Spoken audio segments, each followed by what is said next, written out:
لبيك اللهم لبيك لبيك لا شريك لك لبيك إن الحمد والنعمة لك والملك لا شريك لك لبيك اللهم لبيك. الحمد لله رب العالمين والصلاة والسلام على أشرف الأنبياء والمرسلين وعلى آله وأصحابه أجمعين أما بعد.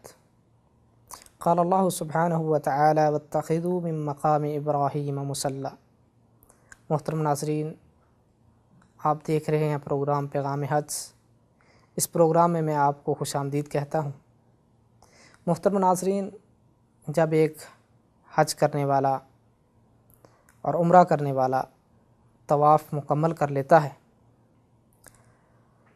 تو اس کو مقام ابراہیم کے قریب 2 رکعت ادا کرنی چاہیے.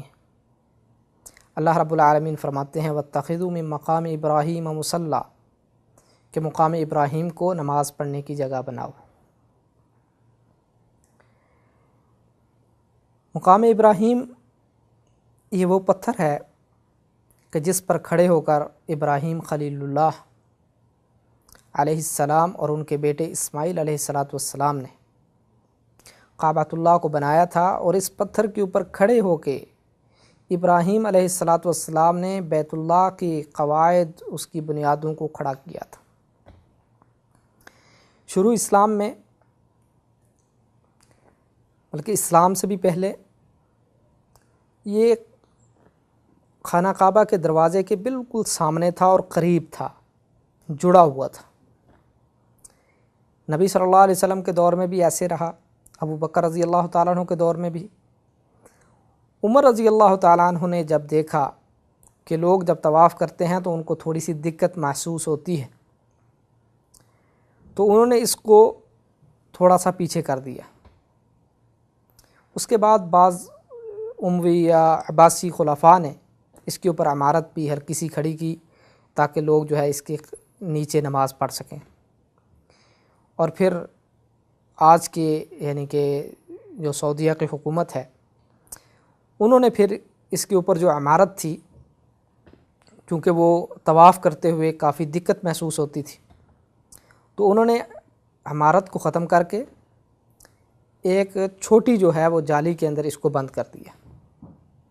بہرحال جو آثار ہیں ابراہیم علیہ السلام کے قدموں کے، وہ آج بھی اسی طرح موجود ہیں جو اسلام سے پہلے اور نبی کائنات صلی اللہ علیہ وسلم کے دور میں موجود تھے. تو اس جگہ کو اللہ رب العالمین نے نماز پڑھنے کی جگہ کیوں کہا گیا؟ یعنی کہ شریعت نے ہمیں کیوں حکم دیا ہے؟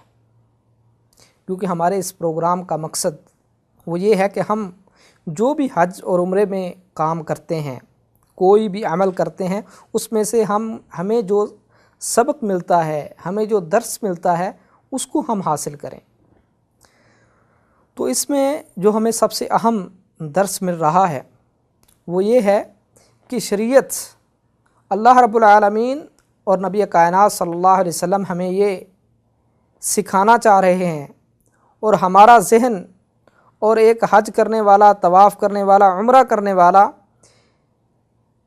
اس کا ذہن ابراہیم علیہ السلام کی سیرت کی طرف جائے کہ ابراہیم علیہ السلام کون تھے. ان کی سیرت کا مطالعہ کرے، ان کی سیرت کو جانے، ان کی قربانیوں کا تذکرہ کرے کہ انہوں نے اللہ رب العالمین کے ہر حکم کو مانا.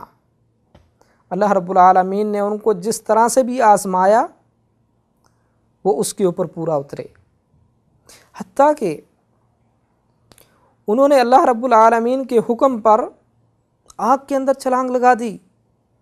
جب نمرود نے ان کو آگ میں پھینکا تو آگ کے اندر داخل ہو گئے. اور اسی طرح اپنے بیٹے کو ذبح کرنے کا جب اللہ رب العالمین نے حکم دیا کہ اپنے بیٹے کو ذبح کرو، ذبح کرنے کے لیے تیار ہو گئے. جب اللہ رب العالمین نے حکم دیا کہ اپنی بیوی اور بچے کو بالکل بیابان مکہ کی وادی میں چھوڑ آؤ، اس کے لیے تیار ہو گئے اور چھوڑ دیا، اتنا توکل اور یقین۔ تو اللہ رب العالمین طواف کے فوراً بعد ہمیں جو حکم دے رہے ہیں کہ مقام ابراہیم کے قریب 2 رکعتیں ادا کرو، تو ہمیں سیرت ابراہیم کے مطالعے کی طرف دعوت دے رہے ہیں، ان کی قربانیوں کی طرف دعوت دے رہے ہیں کہ دیکھیں کہ انہوں نے کتنی بڑی بڑی قربانیاں دیں، اللہ نے جو بھی ان کو حکم دیا انہوں نے مانا۔ آج میں اور ایک حج کرنے والا اور طواف کرنے والا، اس کو یہ دیکھنا چاہیے، اس کو یہ سبق حاصل کرنا چاہیے کہ جس نے اللہ رب العالمین کے حکموں کو مانا، اللہ کے ساتھ دوستی لگائی، اللہ رب العالمین کے لیے قربانیاں دیں، اللہ تعالیٰ نے ان کے آثار کو باقی رکھا، اللہ تعالیٰ نے ان کی قربانیوں کو یادگار بنا دیا کہ رہتی دنیا تک مسلمان طواف کر رہے ہیں اور اس جگہ پہ 2 رکعتیں ادا کر رہے ہیں۔ گویا کہ ہمیں یہ سیکھنا چاہیے، یہ سبق حاصل کرنا چاہیے کہ جو قوم اللہ رب العالمین کی فرما بردار بن جاتی ہے، یا کوئی بھی فرد اللہ رب العالمین کے حکموں کے مطابق عمل کرنا شروع کر دیتا ہے تو وہ عزتیں حاصل کر لیتا ہے، اس کو رفعتیں ملتی ہیں، اس کو بلندیاں اور ترقیاں ملتی ہیں۔ جس طرح کہ حج کے ہر عمل میں ہم دیکھتے ہیں کہ ابراہیم علیہ السلام کی آثار کو اور آل ابراہیم علیہ السلام کے جو عمل انہوں نے کیے، ان کی قربانیوں کو اللہ رب العالمین نے یاد رکھا ہے، ان کو عزت دی ہے اور رہتی دنیا تک ان کے لیے عزت ہے۔ تو آج اگر ہم بھی ایسا کریں تو ہم بھی اس چیز کو حاصل کر سکتے ہیں، اور یہی مقام ابراہیم پہ 2 رکعتیں پڑھنے کا فلسفہ ہے، اس کو ہمیں سیکھنا چاہیے، اور ایک طواف کرنے والے کو اس کے اوپر جو ہے وہ غور کرنا چاہیے۔ اللہ رب العالمین سے دعا ہے کہ اللہ رب العالمین ہمیں حق بیان کرنے کی اور اس کے مطابق عمل کرنے کی توفیق عطا فرمائے۔ وآخر دعوانا ان الحمد للہ رب العالمین۔